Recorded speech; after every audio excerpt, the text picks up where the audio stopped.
नमस्कार विद्यार्थी मित्रांनो, आज आपण पाहणार आहोत एक नवीन chapter.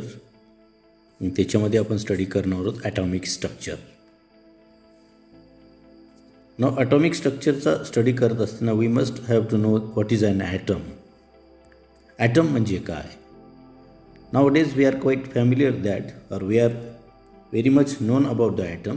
That is, in the atom it is the smallest individual part of the matter, and in that there is a centrally placed nucleus, and that nucleus is positively charged, in which protons and neutrons are present.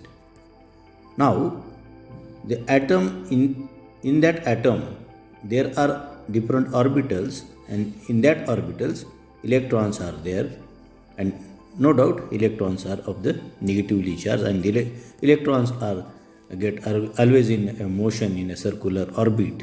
Now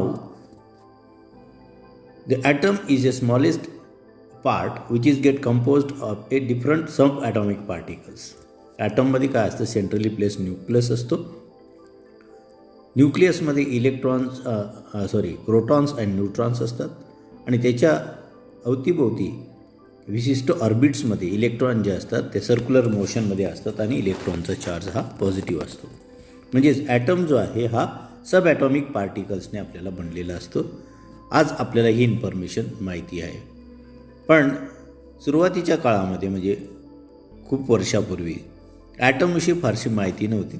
तर त्याचं काय आहे ॲटमची history, आणि ॲटमचं आजचं present असलेलं structure हे कसं determine केलं गेलं, याच्यासाठी वेगवेगळ्या थिअरीज मांडल्या गेल्या, आणि ते आपण या चॅप्टरमध्ये स्टडी करणार आहोत.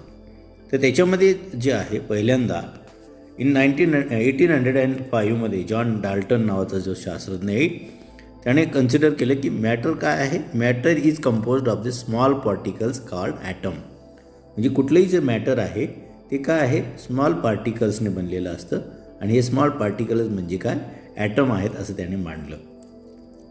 आणि जेव्हा 19th सेंचुरीच्या एंडला वेगवेगळ्या प्रकारचे एक्सपेरिमेंट जे आहेत ते एक्सपेरिमेंट मांडले गेले, आणि त्या एक्सपेरिमेंटवरून असं दिसून आलं, experiment data shows that the atom is made up of still smaller particles.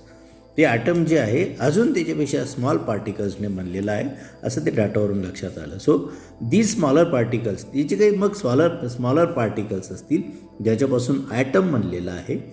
All these smaller particles are called fundamental subatomic particles.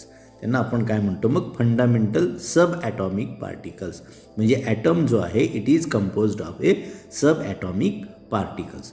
The number of subatomic particles known to us are, कोणते कोणते आहेत मग सर? मग अशी सांगितल्याप्रमाणे proton आहे, neutron आहे, electron आहे.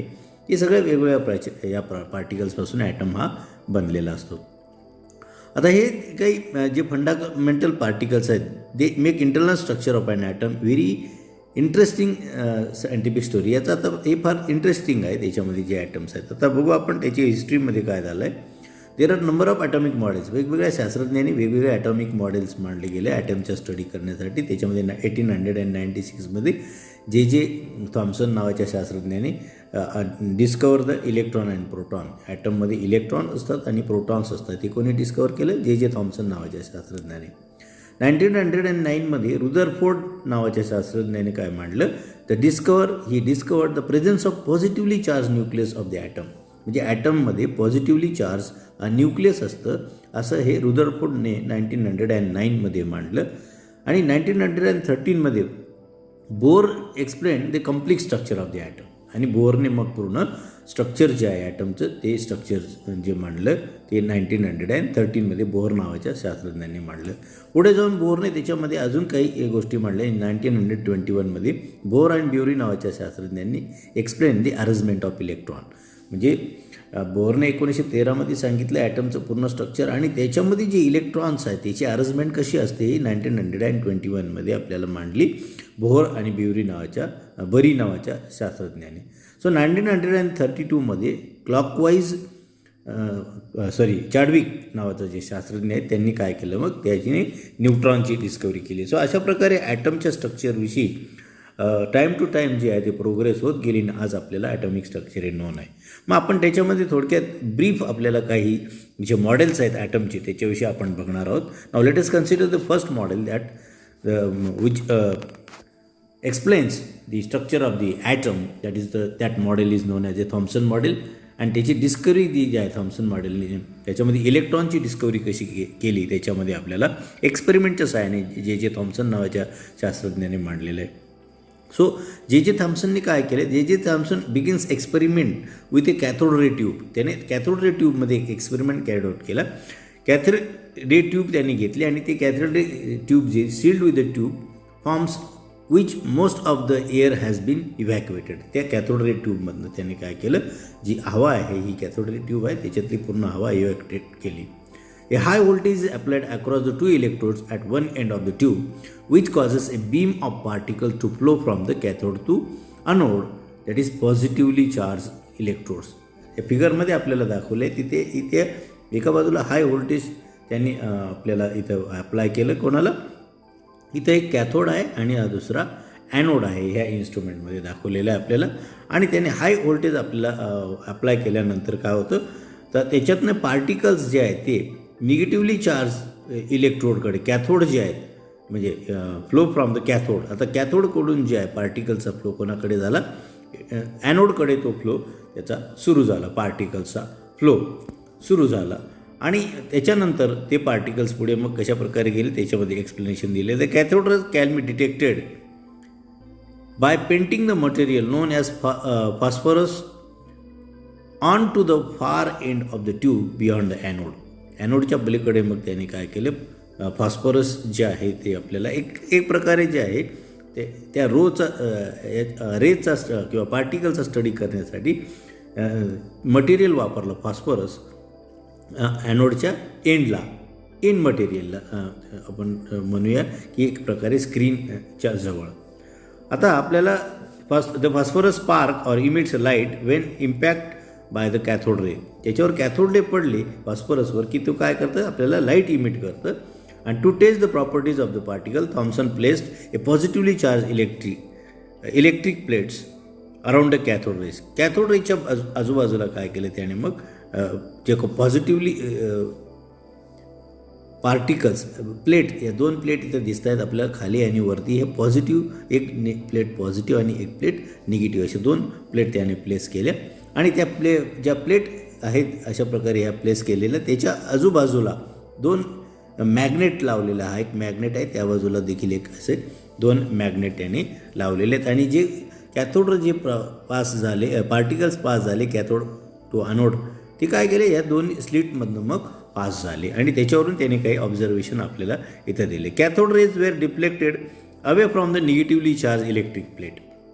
आता हे जे काही कॅथोड रे पास झाले हे कॅथोड जे आहे जी निगेटिव्हली चार्ज म्हणजे खालची प्लेट आहे याच्यापासून ते डिफ्लेक्ट झाले म्हणजे ते लांब गेले. म्हणजे निगेटिव्ह प्लेट जी होती लावलेली चार्ज प्लेट त्या प्लेटपासून ही कॅथोड रेज जे आहेत हे कॅथोड रेज काय झाले डिफ्लेक्ट झाले म्हणजे बाजूला गेले.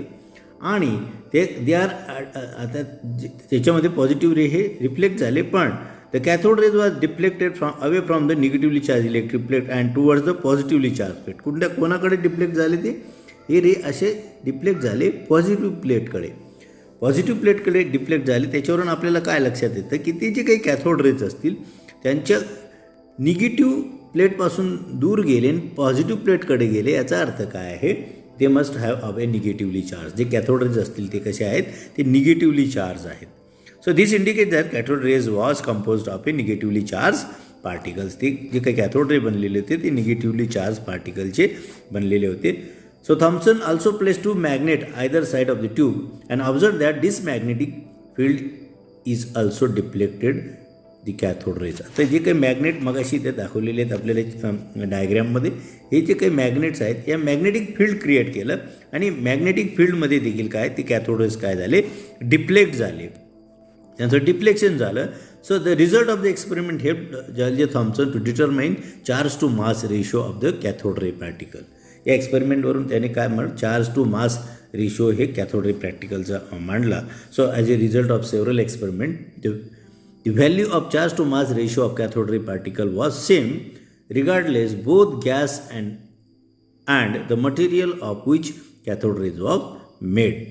तर त्याच्यावरून त्यांनी 4 मास रेशिओ थोडक्यात आपल्याला मांडला आणि त्याच्यामध्ये जे काही हे द गॅस आणि जे काही मटेरियल आहे ते material of which cathode rays, ज्याच्यापासून कॅथोड रेज म्हटलेलं आहे त्यांचं जवळपास मास सारखंच आढळून आलं. सो दिस प्रोव्हाइड दॅट, त्याच्यावरून या एक्सपेरिमेंटवरून त्यांनी एक इन्फॉर्मेशन आपल्याला ड्रॉन केली. That provided that particles making of the cathode rays were all identical.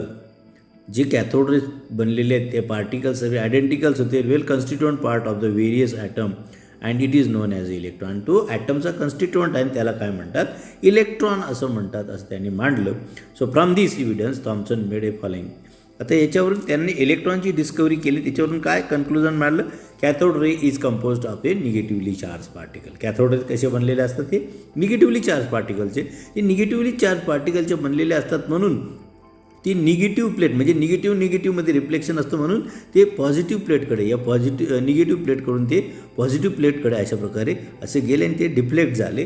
याच्यावरून हे कन्क्लुजन काढलं. आणि this particle must exist as a part of atom. आणि ते जे काही पार्टिकल्स आहेत म्हणजे जे निगेटिव्हली चार्ज आपण ज्याला आता इलेक्ट्रॉन म्हणतो ते काय, ते पार्ट ऑफ द ॲटम आहेत असं त्यांनी मांडलं. So this atomic particles can be found within the atom of all elements. हे सगळ्या एलिमेंट्समध्ये ते मग अशा प्रकारे पार्टिकल आपल्याला त्यांनी आढळतात असं त्यांनी सांगितलं. ते फाउंड इन एव्हरी एलिमेंट.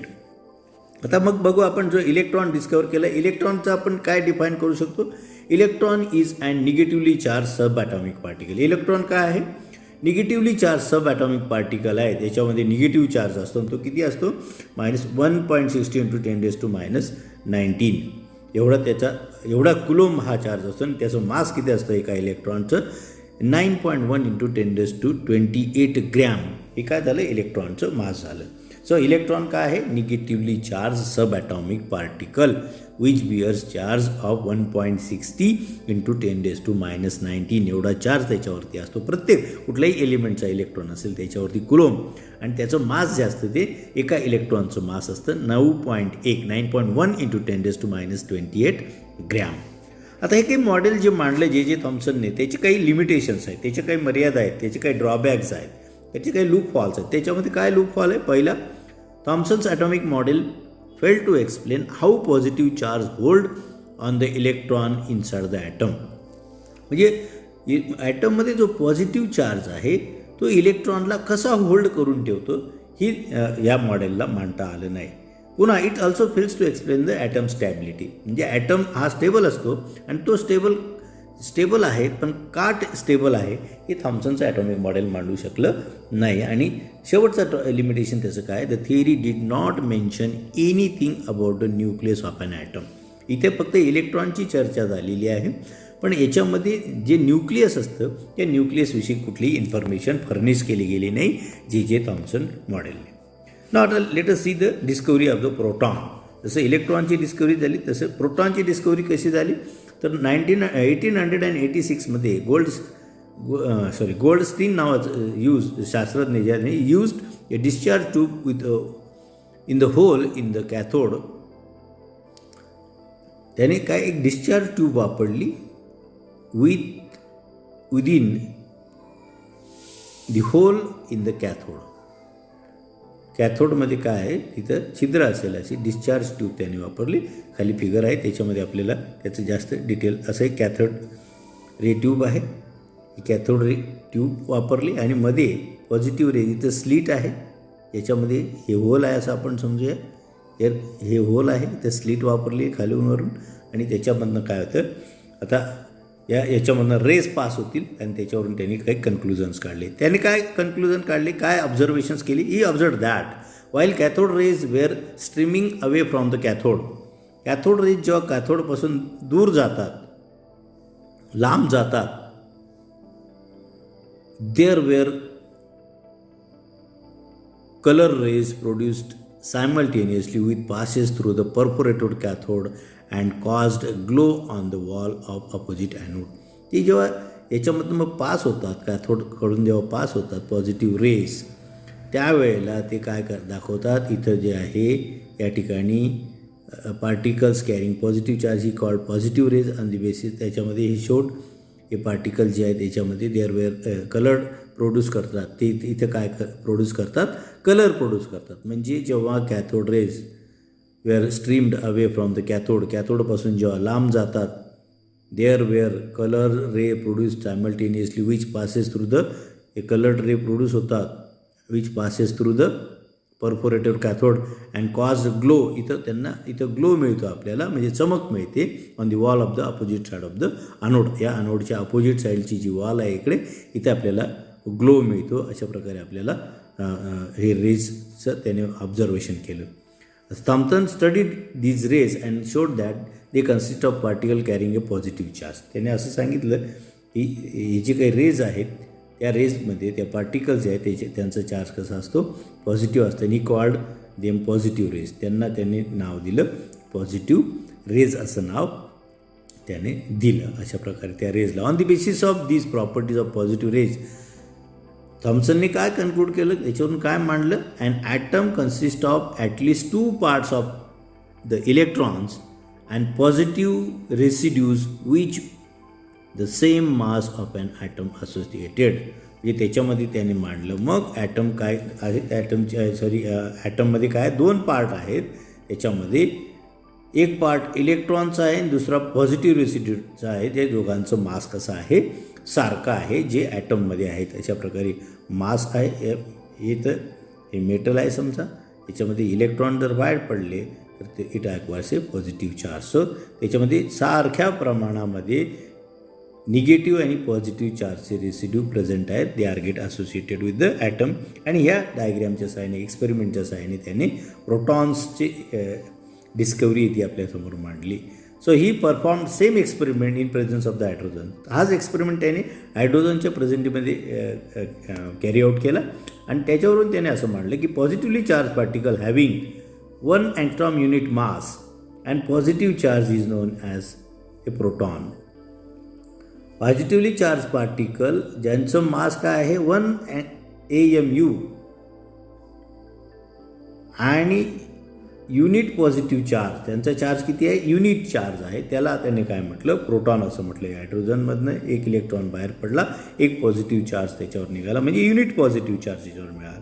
याच्यावरून त्याने प्रोटॉनची डेफिनेशन आपल्याला कन्क्लूड करता येईल या सगळ्या एक्सपेरिमेंटवरून. It can be defined as it is a subatomic particle of an atom which has 1 unit mass and 1 positive charge. The electric charge on the proton is equal in magnitude but opposite charge to that of the electron. म्हणजे इलेक्ट्रॉनचं charge जो आहे प्रोटॉनवरती तो equal आहे. इलेक्ट्रॉनवर जेवढा charge आहे तेवढाच proton. इलेक्ट्रॉनवर negative charge असतो, प्रोटॉनवर पॉझिटिव्ह. दोघांचं मॅग्निट्यूड सारखंच आहे, पण दोघं चार्जेस कसे आहेत, अपोजिट आहेत. एक निगेटिव्ह आहे आणि दुसरा कसा आहे, पॉझिटिव्हली चार्ज आहे. अशा प्रकारे ह्या एक्सपेरिमेंटवरून आपल्याला त्याने काय केलं, कन्क्लुजन केलं. मग सो हा एक्सपेरिमेंटवरती आपल्याला समराईज करता येईल. गोल्डस्टीनने काय एक कॅथोड रे ट्यूब घेतली, त्याच्यामधनं त्याने काय केलं, त्याने कॅथोड्स ज्यावेळेला कॅथोड रेज जे आहे ते streaming away from the cathode rays काय होतात, कॅथोड रेज म्हणजे निगेटिव्हली चार्ज, ते काय होतात अशा प्रकारे बघा, या उलट दिशेने निगेटिव्ह कॅथोड रेज म्हणजे निगेटिव्हली चार्ज, ते कॅथोडपासून ते लांब जातात आणि त्याच्यामध्ये नंतर ते काही पॉझिटिव्हली चार्ज आहेत पार्टिकल्स, ते काय होतात, ते पास होतात स्लिटमधनं आणि अपोजिट साईडला अनोडच्या अपोजिट साईडला ते आपल्याला कलर देतात आणि त्यांना पॉझिटिव्हली चार्जला आपण मग प्रोटॉन असं म्हटलं. आणि त्याची डेफिनेशन मग आपण त्याच्यावरून त्या गोल्डस्टीनने आपल्याला केली. So this is about the discovery. इलेक्ट्रॉनची डिस्कवरी झाली, प्रोटॉनची झाली. आता लेट अस सी द न्यूट्रॉनची डिस्कवरी. 1932 सर जेम्स चॅडविक जे आहे, he discovered the third subatomic particle. He directed a stream of alpha particles at a beryllium target as shown in the following reaction. त्याने काय केलं, alpha particle जे आहे ते बेरिलियमवरती त्याने बंबार्डमेंट केली, त्याचा मारा केला आणि त्याच्यावरून त्याला बाहेर जे पार्टिकल पडले ते neutron. He found that a very few particles वर रिजेक्टेड. त्याच्यापासून काय झालं, काही पार्टिकल बाहेर पडले. It has almost same mass, की सेम मास असलेले, जवळपास मास म्हणजे 1.674 × 10⁻24 ग्रॅम एवढे मास असलेले पार्टिकल्स काय केले, बाहेर पडले. As that proton and has no charge is called as a neutron. आणि त्यांना काय होतं, चार्ज नव्हता. म्हणजे ज्याचं प्रोटॉनचं जेवढं मास आहे जवळपास तेवढंच मास असलेले काय झालं पार्टिकल बाहेर पडले आणि त्यांनी नाव दिलं न्यूट्रॉन असं नाव दिलं आहे. तर बघा बेरिलियमवरती त्यांनी अल्फा पार्टिकलचं बॉम्बार्डमेंट केली, त्याच्यापासून आपल्याला न्यूट्रॉन बाहेर पडला आणि न्यूट्रॉन आणि याच्यापासून कार्बन तयार झाला, सो न्यूट्रॉन बाहेर पडला. सो अशा प्रकारे जो काही चार्जलेस पार्टिकल जो बाहेर पडला त्याला नाव दिलं गेलं मग न्यूट्रॉन. सो अशा प्रकारे आपल्याला प्रोटॉन, न्यूट्रॉन आणि इलेक्ट्रॉन जे आहे यांची आपल्याला डिस्कवरी मिळाली आणि जे थॉम्सनचं मॉडेल आपण पाहिलं. आता हे जे मॉडेल होतं त्याच्या मॉडेलमध्ये पुन्हा रुदरफोर्डने मग असे आपण इनिशियली पण पाहिलं, रुदरफोर्डने मग आपलं मॉडेल जे आहे ते मॉडेल जे आहे ते मांडण्याचा प्रयत्न केला. सो पुढच्या वेळेला आपण बघणार in next time next lecture we will see the Rutherford's nuclear model आणि त्याची काही लिमिटेशन्स असतील ते आपण स्टडी करणार. So enjoy the lecture and if you have any kind of the difficulties then write me on the comment. Thank you very much.